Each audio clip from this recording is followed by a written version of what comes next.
Hello people of the internet, it is Eclipse, and welcome to what will be the last installments of Melting Skies altogether, known as the Epilogue of the story.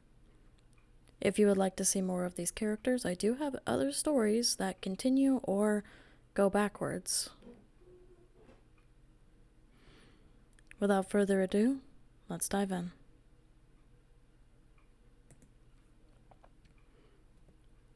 Alpha's cry echoed through the camp, stopping all the buzzing movement of Roxo's pack members. He had come to dread that call by now.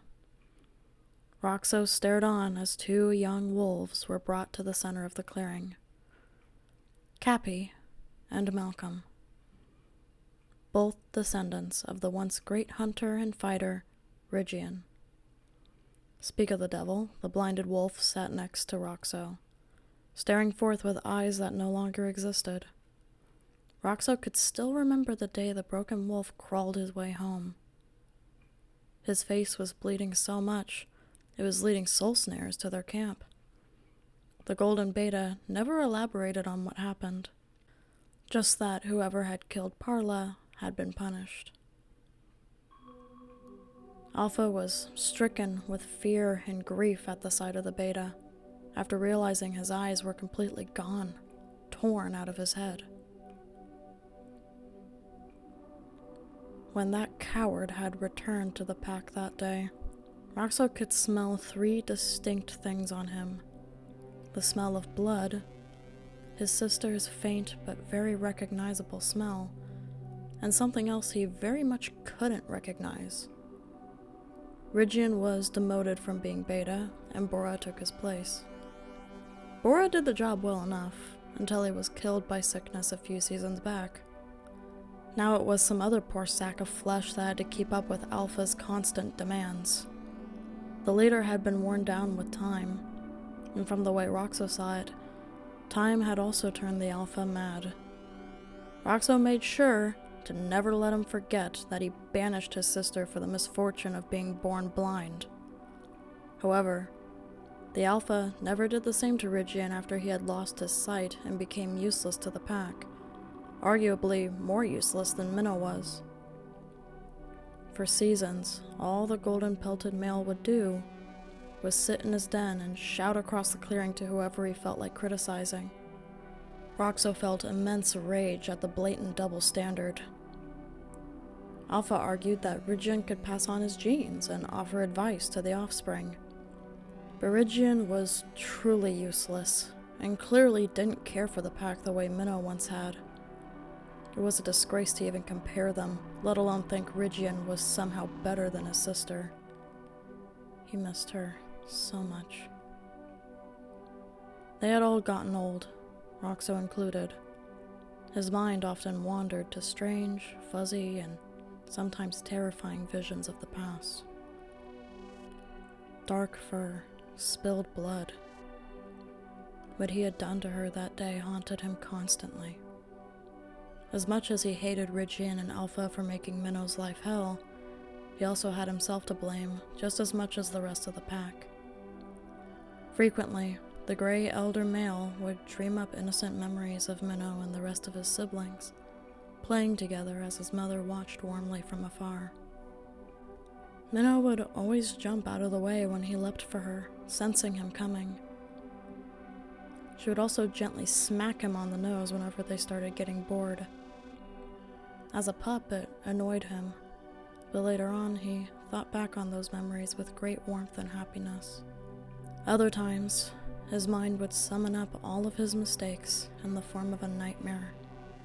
All the taunts he gave the blind one, all the blood he spilled the day he had disowned her as his sister, and the rage on Lavari's face when he still tried to attack Minnow after Rygian defended her. He would wake up crying, sometimes in the middle of the day, standing out in the forest with a hunting party he had no memory of joining.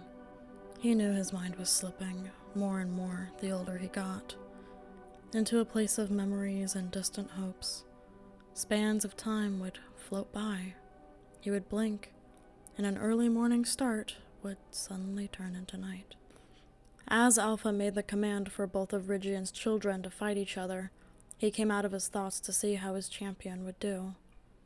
That night Roxo had cried for his sister was not the last, but it was the only time he had made the promise to try to make the pack better. When Rygian mated with a queen to pass on his supreme genes, he had invited Roxo to do the same to the other queen, even though she was uncomfortable and already pregnant. Even if she wasn't and had consented, Roxo wouldn't dare pass on his genes. He would never create life to go through the same hell he did in the morally corrupt family that was Oni's pack. Even though it hurt him deeply, the weathered hunter had made sure his bloodline died with him. However, when Cappy and Malcolm were born, Alpha took a liking to only one of them. Malcolm looked much like his father, with a slightly darker golden pelt with a white underbelly, and one green and one blue eye. Cappy, on the other hand, looked more like his mother, and so Alpha never really gave him any attention. If Roxo could guess, the golden pelted son was a chance to make another Rygian, and so the son with a mixed pelt was essentially abandoned and isolated as a result. The day they were to be given mentors, no one stepped forth for Cappy. It was an eerily similar image to the day Roxo had been chosen by Sabreeze to be trained. Just like Minnow, Cappy was being left behind. Roxo wouldn't let that happen again. And so, he became Cappy's mentor, and did his best to teach him everything he knew. Now, as he watched the two brothers scuffle in the clearing, he could see Cappy's innocence and vulnerability shine through his yellow eyes, while Malcolm's mixed-matched eyes burned with a disdain the old hunter recognized all too well. "No! I don't want to fight you!" Cappy suddenly shouted. "You're my brother! This is wrong! We shouldn't have to fight those we love to prove we're strong." Roxo's heart both swelled with pride and sank to the bottom of his chest like a growing, living rock. He could not be prouder of his mentee, grown up and using his big boy voice to stand up for what he knew was right, just like he had taught him. But at the same time, he knew that this would not end well for his dear apprentice. After all, Malcolm had been trained by Oni himself, with all the malice and madness the corrupt leader had gained over the years. Despite Cappy's bold announcement mid-fight, Malcolm did not stop. All he did was take advantage of the fact that Cappy had stopped attacking him.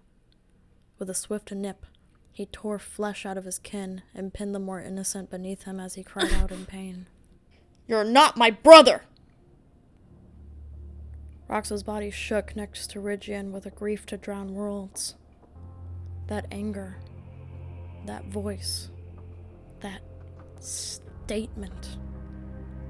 In a flash, time seemed to leave Roxo, as he was the one back in the clearing, screaming, feeling the hatred tear him up inside like claws against his ribs, as he circled around his cowering sister, striking her, snarling insults, striking again, biting and repeat. The immense guilt that filled his heart almost made him tear up. Minnow, dear God, Minnow, it was happening again. How would he keep his promise to her now? Nothing had changed. In a flash, before Roxo even knew it, he had leapt forward and headbutted the confident brother off the pleading one. "Malcolm!" He howled in rage at the offending brother. "You dare deny ownership of your kin! You should be ashamed!" He wasn't yelling at Malcolm. Not really. He was yelling at himself, all those years ago, making the same mistake. "You're lucky you still have kin to call your own. He is not weak. He is not less than you. You will regret this someday. And when you do, it'll be too late. And it'll be your fault. He snarled lowly as paw steps thundered closer to him. He turned to see Oni's blazing eyes a bug's length from his own. Don't interfere! The alpha snapped and pushed Roxo away from the fight, and the gray one looked back at the younger version of him with different colors on his pelt and eyes. And as he did, he saw the slightest glint of recognition in those differently colored eyes. Malcolm had believed him. Maybe there was a chance the Golden Sun would be better than Roxo's former self had been. Alpha pushed him all the way to the back of the crowd before announcing Malcolm as the winner and Cappy as the loser. Roxo could only sigh and wait for the crowd to disperse as he heard shy, wobbly steps come toward him. Cappy's ashamed face broke through the crowd, coming closer to him. Mentor Roxo? I'm sorry, Don't. Roxo said bluntly. It wasn't your fault. You didn't know you were losing a brother today. It only took a heartbeat of silence before Cappy was buried in Roxo's fur, sobbing and whimpering just like Minnow had that day. Roxo held strong and curled his tail around his, quietly shushing him and rocking his body back and forth to soothe the poor young one. You know how to hunt, right? Yeah, you were there. I passed that test. Cappy's muffled whine came as weak as a dry twig. Then you'll be fine. Roxo sighed. If worse comes to worse and you find you can't live here anymore, you'll be able to get food no matter where you go. Roxo nuzzled Cappy's fluffy fur on the top of his head and groomed it back. You can leave whenever you want. Never forget that. If that's true, then why didn't you? Cappy looked up at him with eyes wetter than a bog flower. Who else was going to train you? Roxo said playfully before gently nipping at Cappy's neck. Stop, Roxo. Cappy batted him away with his paws before smiling up at him. You'll be fine, kid. Roxo sighed. Just think about yourself now. No need to worry about Malcolm. He'll be fine too, in his own way. Who knows? Maybe someday you both can leave this awful place together. What about you? Cappy asked hesitantly. I don't know. I'm getting really old. I might die tonight. Roxo joked. Perfect timing, just when our training ends. Stop, Cappy groaned, although he was smiling wider and wider, his golden eyes sparkling with regained hope. I love you, Roxo, he said softly. I love you too, Cappy. Roxo touched his head to his apprentices, smiling wider than he had in a long time. I'm gonna go lick my wounds, okay? Cappy smiled at him, looking a lot more like his cheery self, despite the blood running down to his paws from the many open gashes on his body. Over and out, no longer a wimpy-bimpy puppy. Never change, kid. Roxo felt his heart grow ever more as Cappy ran off to take care of himself.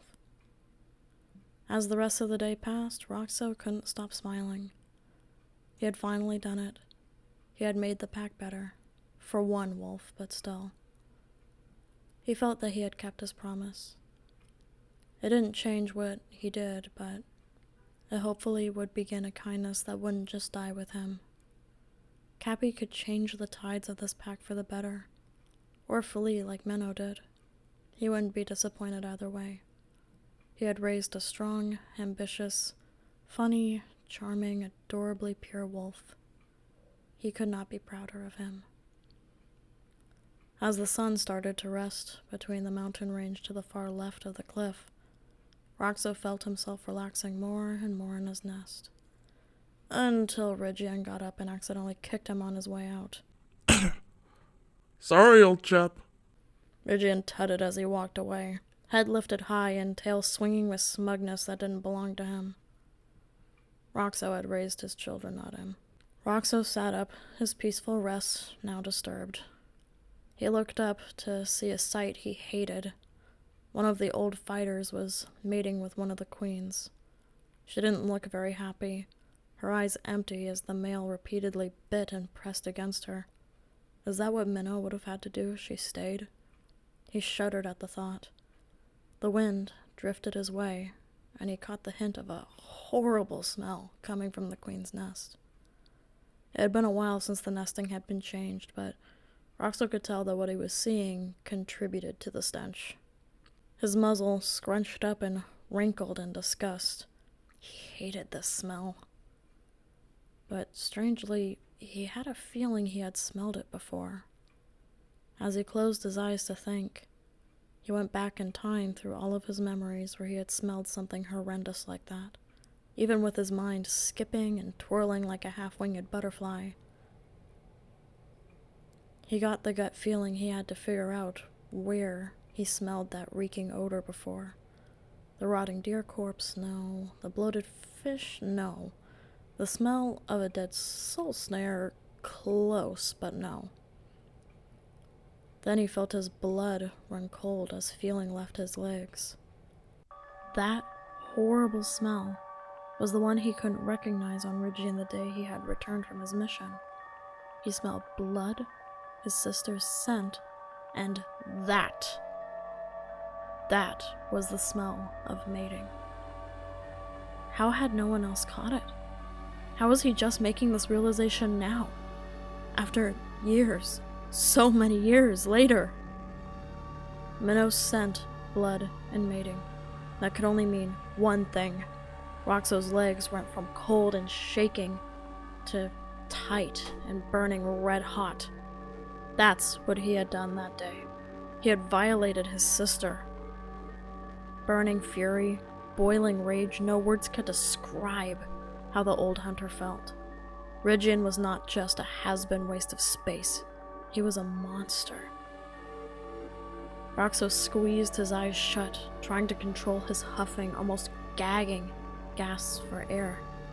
He had seen many things in his long life, but he had never felt so disgusted or so incensed as his eyes stayed locked shut. A vision entered his mind that only made him angrier. Minnow on her back, bleeding, crying, bleeding, and a golden-furred creature of madness on top of her, grinning ear to ear. He could almost hear his sweet mother crying. To look down from the heavens and see her precious child, devoured by such a horrendous act of hatred and greed. Roxo wouldn't be surprised if Minnow had died that day from the broken innocence that once filled her blazing orange eyes. Roxo made a horrifying realization as his eyes snapped open again, unable to look at the terrible vision any longer. Ridgian was a threat to the few sanctities he had seen grow in his old age. How was he supposed to act when Ridgian returned to the nest, knowing what he knows now? Then it hit him. It was so simple. Ridgian wouldn't be returning at all. Propelled by the fire in his legs, Roxo confidently strutted across the clearing, following where he had seen Ridgian go. His sister, he could remember her like it was yesterday. Her smooth black pelt, her blank, mighty orange eyes, her soft gray inner ears and eyebrows. Ridgian had hurt her. No, he had killed the only part of her that the pack hadn't tainted. He couldn't forgive him for that. He had to pay. And his family in the clouds would see justice served, no matter what it took. After a few more strides, he could see him, over the edge, drinking from the river. Ridgian didn't even try to hide himself, he just approached and waited. Ridgian turned his way to address him, having heard his footsteps. What? Roxo didn't even answer. He just bared his fangs and leapt forward, closing his jaw around the very edge of Ridgian's neck, his fangs digging between his bone and the flesh. Ridgian tried to scream, but his yelp dissolved into choking and struggling. Stop! Please! He rasped, as Roxo finally managed to break the golden wolf's spine away from the rest of his body. The rest of Rigian's form fell limp, paralyzed because of what Roxo had done to his spine. Knowing he could no longer fight back, Roxo let the spine in his mouth go and walked around to where Rigian could hear him best. I know what you did, you waste of flesh. This pack? Your home? You don't deserve it. Maybe you never did. Doesn't matter what happens to me after this. I just know that you're never going to hurt anyone ever again. Or even have the chance to pass on your madness to the innocent youth of this valley. You're done. Die knowing this. There is no afterlife for someone like you. I hope you get to relive every ounce of pain you made her feel. Over and over and over again until you are nothing but dust in the wind. With that said, Roxo started tearing chunks out of the once perfect golden wolf. His cousin's blood stained his muzzle and paws as he walked around him, striking him, biting him, spitting an insult, and then doing it again. It was not lost on him how similar this was to how he had tortured Minnow. His hatred towards her was unfounded and misplaced, coming from a place of hurt and insecurity. This hatred was different. It felt more like righteous fury towards a monster who lost the right to live years ago. Even though Rigian could no longer speak, Roxo could see the crazed pain reflected in his twisted, silent scream of an expression. He was feeling what he had made Minnow felt, frozen, with bites, scratches, and stinging all over. Roxo turned to the object that hurt his sister the most, as well as the tool that had given him the best apprentice he could have asked for. Rigian's jaw almost came completely unhinged, and he started screaming for help in a voice he no longer had, as Roxo quickly dispatched the tool with his teeth. In doing so, ending any part of the mad former beta that could be passed down other than the 2 sons he already had. As Roxo sat there, panting and feeling the blood dripping from his jaw and his paws, he faintly heard paw steps behind him. What have you done? Alpha's voice trembled. I dispatched a monster. Roxo replied, not even bothering to turn around at first. He hurt her. No, he killed her. The only her that wasn't already killed by this place. He snarled. You're a traitor to your pack! Alpha started to raise his voice, and in reply, Roxo turned around and raised his. No, I'm not. You are. You killed her too. All of us did. It was your job to look out for all of us, and you failed! We became monsters, and she became the victim of your stupidity. Open your eyes for once. You're more blind than my lost sister. You didn't just fail her. You failed all of us by teaching us it was okay to treat her the way we did. Roxo's tail lashed. The only traitor I see is a leader who never taught us how to love. Only hate. My cousin echoed your beliefs and violated my sister. I had no choice but to end all influence he had. He became a monster, and it's your fault. Roxo felt the teeth before he saw them, digging into his neck and tearing out his throat. He tried to scream, but only for a second, before giving up and falling to the ground. You're going to die alone someday. Just like him. I hope the hate drowns you. I hope It hurts. Roxo gurgled out before he utterly gave up on continuing speaking. His alpha wasn't worth the breath anyway. Now Roxo would finally rest. He knew his family was waiting for him, and he couldn't wait to be reunited with those he missed so dearly. Alpha Oni turned and walked away from the two limp, bleeding bodies as the darkness of night slowly filled the sky. And as it did, Roxo's breathing fizzled out until there was nothing left to hear but the sound of the river. That was Melting Sky's epilogue, Roxo's Stand. See you on the other side.